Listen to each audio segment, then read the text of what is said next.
The Breakfast Club. You kind of do kind of what the Breakfast Club does. Not exactly. What do you know about those guys? Is there any competition? Well, we were their competition when we were on the hip hop station. Okay. So it was either the Rickey Smiley Morning Show or the Breakfast Club. What we were known for was the funny. Right. Or whatever. And we were #1 in every market. Right. They were known for the interviews with Angela Yee, Charlamagne, DJ Envy, who I met for the first time.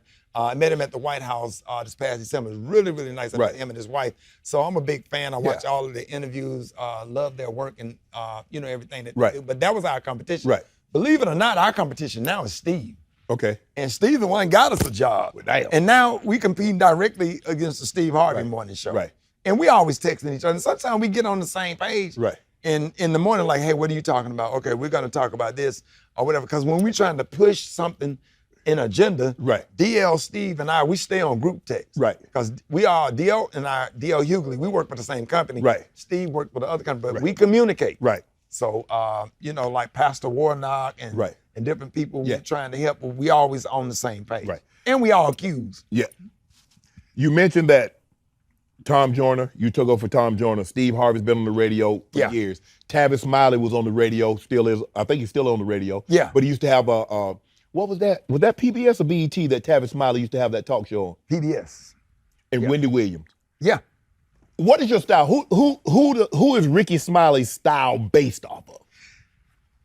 More kind of like Steve or whatever, but I'm just a little different. I'm a little sillier. My morning show probably is the funniest morning show out of all of them. Right. Because it's just you got Brad laughing, you got Rock T instigating and laughing. I'm the instigator. Right. I'm not even the funny one. The funny one on the morning show is comedian Special K. Right. Or whatever. So then you got the voice of reason. You got Maria. Right. More on the show. Mm-hmm. So our show get going, but it's more comedy than anything. Out of all of the morning shows that I listen to, we more funny. And I don't like to do the controversial stuff. I don't like to bring people on and ask them real controversial stuff because it just kills the energy. It worked for some people. Right. But for me. Yeah, we're not. That's how I am. I'm not 60 Minutes. You want those in 48 hours, those type of interviews, you don't go there. Right.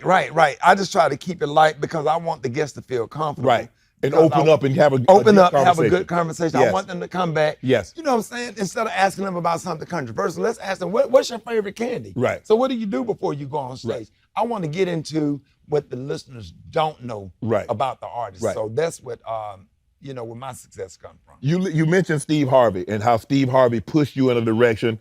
He was one of your mentors. What is some of the advice that Steve told you about when getting into the business of being a comedian and getting into the radio business? Oh yeah, dress nice, discipline, discretion, be on time. You know, Shannon, when I opened up for Steve Harvey, I had on I was going with the LL Cool J. Yeah, the big bag, yeah. You know, I had the clock, the LL Cool J, you know. Yeah. And so he pulled me to the back of the dressing room. He said, hey, people paid their money to come see us tonight. Yeah. He said, so this is a Friday. He said, you need to wear a suit tomorrow. I said, yes, sir. That was my first time meeting Steve. Like, well, Steve, they ain't paying me like they paying you. This the kind of money they paying me. You see how I'm dressed? Right, but see, I was working at Jeans West. What you know about that? What you know about that? Okay. That's free merchandise. Yes, sir. So I had a little suit. So okay. He said, I'm gonna let you introduce me tonight, but tomorrow I would like for you to wear a suit.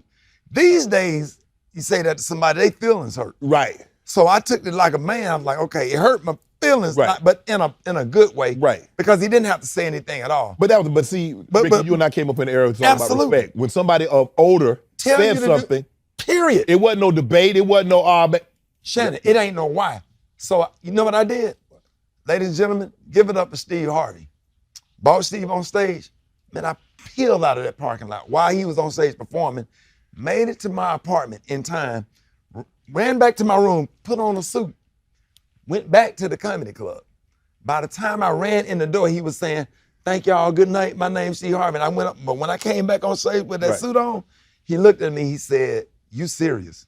You damn right I'm serious. Right. I want it. Right. Because I'm not waiting until tomorrow. You have right now. You have one of the OGs telling Absolutely. you this is what you need to do Absolutely. in order to be successful. Yeah. Dress for success, look like success, Right. feel like success. You will. He's big into that. Steve, I listen to a lot of his motivational stuff. Yeah. He says you have to manifest it. He says, but you have to feel and you have to think a certain way. Right.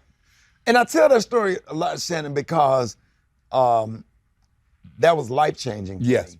That led to me opening up for the Kings of Comedy. Yes. Which led to me being around Steve. Right. Which led to me having a syndicated radio show, Right. which changed my whole life. So, you know, just the discipline and the structure that I got from my grandfather Right. and my grandmother, do what you're told to do. Right. Nothing to ask why. Right. Just do it. Right.